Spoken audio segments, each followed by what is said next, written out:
Coach Carlo Ancelotti. বাছাই পর্বের ম্যাচে দলের সঙ্গে এনে প্রেসার নয়, বরং সুস্থ হয়ে বিশ্বকাপের দলে যোগ দিবেন এমনটাই চান আনচেলত্তি।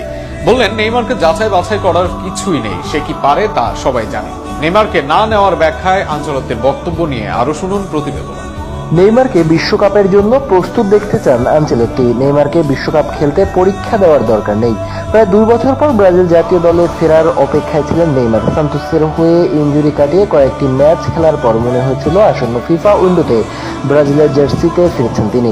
তবে শেষ মুহূর্তে আবারও ধাক্কা খেলেন ভক্তরা। আগামী সেপ্টেম্বর মাসে চিলি ও বলিভিয়ার বিপক্ষে বিশ্বকাপ বাছাইয়ের শেষ 2টি ম্যাচে দেখা যাবে না ব্রাজিলের সুপারস্টারকে। ব্রাজিলের কোচ কার্লো আনচেলত্তি ইতিমধ্যেই দল ঘোষণা করেছেন, তবে সেখানে নেই নেইমার। দল ঘোষণার আগে গুঞ্জন ছিল উরুর চোটের কারণে তার বাছাই পর্ব খেলার সম্ভাবনা কম।